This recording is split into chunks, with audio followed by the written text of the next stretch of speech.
ছুটির দিনেও তেলের পাম্পগুলোতে রয়েছে যানবাহনের দীর্ঘ লাইন। ঘন্টার পর ঘন্টা লাইনে দাঁড়িয়ে জ্বালানি তেল সংগ্রহ করে চালকরা। রাজধানী সহ সারা দেশে এখনও তেল পাম্পগুলোর চিত্র একই। এদিকে জ্বালানি তেল বিতরণের শৃঙ্খলা ফেরাতে এবং স্বচ্ছতা নিশ্চিত করতে কিউআর কোড ভিত্তিক ফুয়েল পাস অ্যাপের পরীক্ষামূলক কার্যক্রম শুরু করেছে সরকার। পরীক্ষামূলকভাবে আসাদ গেটের সোনার বাংলা ও ট্রাস্ট পাম্পে ফুয়েল পাস অ্যাপের মাধ্যমে জ্বালানি তেল বিক্রি হচ্ছে।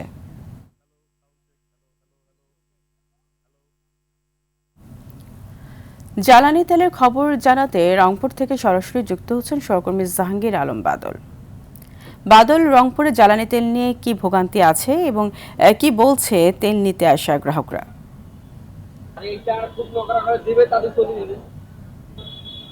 ফারিয়া, আমি এখন রয়েছি রংপুর সিটি ফিলিং স্টেশনে। আমরা দেখেছি যে বিগত সময়ের তুলনায় আসলে এখন কিন্তু জ্বালানি সংকট তীব্র হচ্ছে। আমরা ইতিমধ্যে লক্ষ্য করেছি যে সারা দেশের মতো রংপুরেও কিন্তু জ্বালানি তেলের তীব্র সংকটের কারণে হাহাকার চলছে তেল গ্রাহকদের মধ্যে। ইতিমধ্যে আমরা দেখেছি যে আসলে যারা তেল নিতে আসছেন তারা কিন্তু চরম দুর্ভোগে পড়তে হচ্ছেন, কারণ ইতিমধ্যে ফিলিং স্টেশন কর্তৃপক্ষ তারা কিন্তু একটা নির্দিষ্ট সময় দিয়েছেন। কারণ বিশেষ করে শুক্রবার ছাড়া এমনি দিনে 12টা থেকে 6টা পর্যন্ত তেল বিক্রি করছেন, আর অধিকাংশ পাম্পে কিন্তু তেল বিক্রি করা হচ্ছে না। ফলে কিন্তু অনেকেই তেল না পেয়ে গাড়ি অনেকে বন্ধ করে রেখেছেন, অনেকে আবার দীর্ঘ লাইনে তেল নিতে এসে তারা কিন্তু অনেকটা ভোগান্তিতে পড়তে হচ্ছে।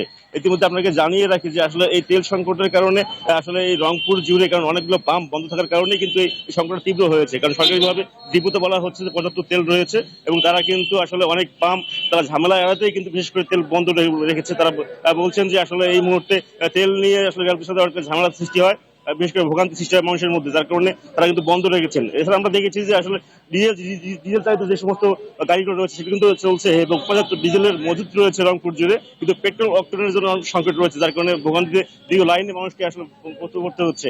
বিশেষ করে রংপুরে আমরা দেখছি যে আসলে এই সংকটটা তীব্র হচ্ছে, কারণ সরকার বিভিন্ন উদ্যোগ নিয়েছেন এই তেল বিপণনের ক্ষেত্রে, সেটি আসলে কোনো কাজেই আসছে না। বিশেষ করে যে আসলে যে নীতিমালা দিয়েছেন যে আসলে অবৈধ যানবাহনে তেল দেবেন না, বা আপনার ইতিমধ্যেই যে সমস্ত রেশনারি পদ্ধতি করা হয়েছে সেটি কিন্তু কোনো কার্যকর হয়নি রংপুরে। কারণ ইতিমধ্যে আমরা দেখেছি যে রংপুর জুড়ে যে আসলে ফুয়েলিং কার্ড করার কথা সেটি কিন্তু এখন পর্যন্ত করা হয়নি। কারণ ফুয়েলিং কার্ড না করার কারণেই কারণ রংপুরে কিন্তু এই ক্রাইসিসটা আরো দীর্ঘ সময় থেকে মানুষ ভোগান্তির পড়তে হচ্ছে। সব মিলিয়ে রংপুরে যে আসলে জ্বালানি তেলের সংকট সেটি আসলে সরকারিভাবে কঠোর মনিটরিং এবং যে ফুয়েলিং কার্ডের ব্যবস্থা না করলেই এটি কিন্তু আরো তীব্র হবে।